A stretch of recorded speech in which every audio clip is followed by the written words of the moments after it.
The first pale light of morning seeps through the curtains, stretching long shadows across the narrow hallway. Dust motes float in the sunlight like tiny spirits suspended in the air. Sarah walks slowly, each step soft but echoing unnaturally in the stillness. Her eyes are drawn to the hallway mirror hanging crookedly on the wall, its surface streaked with fingerprints and faint smudges. She pauses in front of it, brushing a stray strand of hair from her face. For a moment, she sees only herself, pale, tired, eyes wide from the restless night. Then something shifts. A shadow flickers in the mirror behind her. At first, she thinks it's a trick of the light, but the movement is deliberate. She stares, heart pounding, and notices a pale, indistinct figure standing just behind her reflection. Its edges are blurred, like smoke twisting and curling into the shape of a human form. Sarah freezes. Her breath catches in her throat. She blinks once, and when her eyes open again, the figure is gone. Only her own reflection stares back, eyes wide with fear. A cold draft brushes her neck, and for the first time, she feels the unmistakable weight of being watched. Every shadow along the walls seems sharper, every flicker of light suspicious. The whispers return, faint at first, then growing louder, almost guiding her attention back to the mirror. Slowly, Sarah steps back, unwilling to tear her gaze away. The hallway stretches, shadows pooling along the edges, darkening unnaturally. And then, in the mirror again, just for a heartbeat, the figure reappears closer this time, its featureless face tilting toward her, as if studying her every move. Her pulse races. She turns sharply, expecting to see someone or something standing behind her in the hallway. But it's empty. Only silence and shadows remain. She backs away, eyes darting to the mirror once more. Nothing. The reflection of the hallway seems normal, mundane, but the dread that lingered in her chest does not fade. She knows, somewhere deep down, the figure is still there, watching, hiding just out of sight. A final whisper brushes her ear. "We're here." Sarah stumbles backward, heart hammering, realizing that even in light, even in reflection, she is never truly alone. The sunlight is weak, spilling hesitantly across the kitchen floor. Dust swirls in the rays like tiny floating spirits. Sarah steps inside cautiously, her bare feet making soft, uneven thuds on the cold tiles. At first, the kitchen looks ordinary. The coffee pot hums faintly, the fridge murmurs its usual tune, the counters are clean, everything seems normal. But then her eyes land on a single white cup sitting on the counter. She freezes. The cup shouldn't be there. She hadn't poured herself coffee, hadn't touched anything since waking. Her breath quickens, a chill creeping down her spine. The morning air suddenly feels heavier, thicker, almost suffocating. Sarah approaches slowly, each step deliberate, her hand trembling as it reaches for the cup. The faint curl of steam rises. From it, carrying a scent she can't identify, metallic, sharp, and slightly acrid. Her fingers brush the rim, and the chill in the air seems to intensify, curling around her like icy fingers. Peering inside, she sees faint letters scrawled along the inner rim. "You shouldn't be awake." Her stomach drops. The ink looks wet, though she knows no one else has been in the apartment. Her pulse races. The whispering she'd been ignoring all morning grows louder, overlapping voices calling her name, circling her, echoing off the walls. She spins around, heart hammering, scanning the room.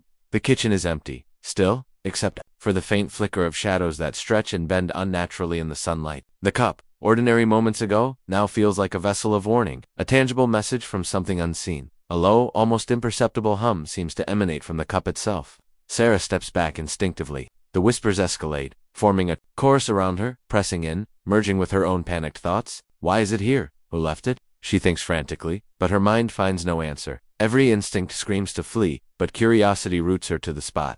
She knows she shouldn't touch it, shouldn't read it, shouldn't even be awake. Yet her eyes remain locked on the scrawled letters. A shiver runs down her spine as she realizes the apartment is no longer ordinary. The cup is the first sign, a small opening for whatever waits in the shadows. She takes a careful step back. The whispers continue, rising and falling like waves. The steam from the cup curls toward her face, forming almost imperceptible shapes, faces, twisting in silent screams before dissolving into nothingness.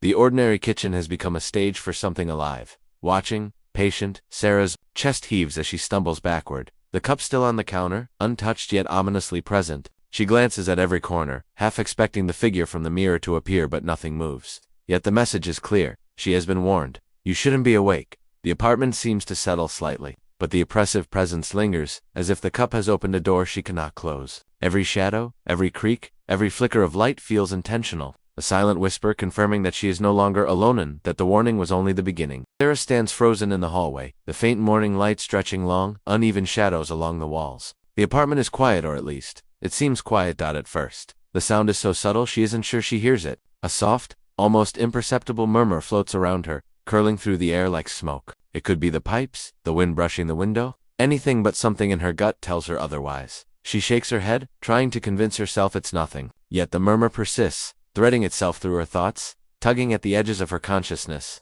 Her heartbeat quickens. She realizes she's hearing more than a sound, she's feeling it. Deep inside, in the hollow spaces of her chest and skull, the whispers grow, layering over each other, overlapping, intertwining. They call her name softly at first, Sarah, Sarah, then louder, almost pleading. Don't look, don't wake. Their tones shift rapidly from urgent, to mocking, to cold, like fingernails scratching along the inside of her mind. Every direction she turns, the whispers follow. From the ceiling, from the floor, from the walls, there is no origin, no source. The apartment has become a labyrinth of sound, a cage where the voices are the bars. Sarah clutches her ears, but the whispers bypass her ears entirely. Burrowing straight into her thoughts, she tries to speak, to call out, but the whispers swell and overlap her own voice until it disappears entirely. They are inside her head now, a chorus of unseen observers, knowing her fears, echoing her doubts, amplifying her panic. A single step forward makes them surge in intensity, a wave of sound that rattles her chest, vibrates her bones. Shadows along the walls pulse in time with the whispers,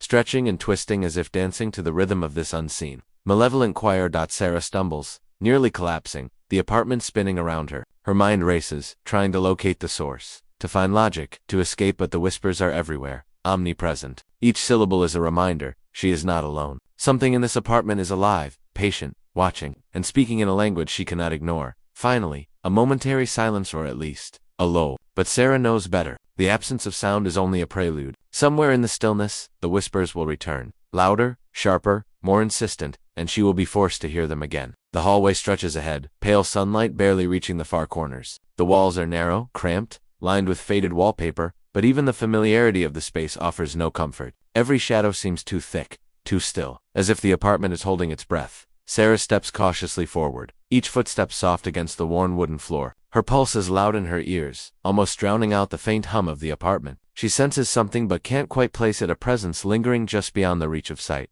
Then she sees it. At the far end of the hallway, partially swallowed by shadow, a tall figure stands. Its edges are blurred, indistinct, like smoke curling into the shape of a human form. Her eyes strain to focus, but the figure refuses to fully solidify. She blinks, thinking it will vanish. But it doesn't. The figure remains, motionless, silent, its presence bending the very air around it. The temperature drops. A faint ripple passes through the hallway, like heat waves over pavement, making the walls appear to warp slightly.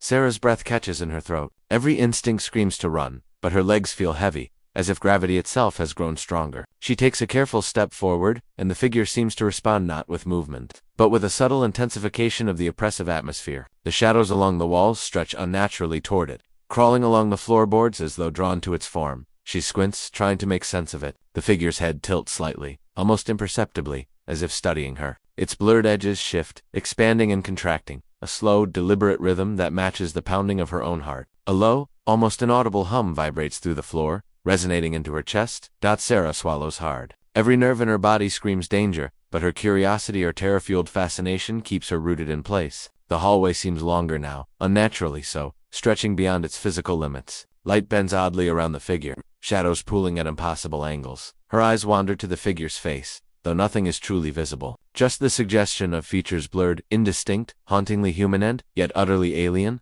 She feels the weight of its gaze, pressing on her mind, like a hand, probing her fears, her doubts, her very thoughts. A whisper brushes past her ear. You see me? She spins around, but the hallway is empty. Only the figure remains, unwavering, patient, hidden in plain sight. Its presence is a paradox, part of the environment, yet utterly out of place. Terrifying precisely because it blends with the normal, everyday walls she's walked past countless times. Sarah takes a hesitant step backward. The figure does not move, but the air around it ripples, bending the faint sunlight, distorting the floor, twisting the shadows. Every instinct in her screams to flee, yet every part of her feels trapped in the hallway, pinned by the unseen force of its presence. A deep, resonant silence follows, broken only by the subtle, almost imperceptible rustle of air. The figure remains, patient, waiting, a living shadow that exists just beyond comprehension. Sarah realizes, with bone-deep horror, that the hallway is no longer just a passage in her apartment. It is a stage, and the figure is the unseen conductor of fear itself.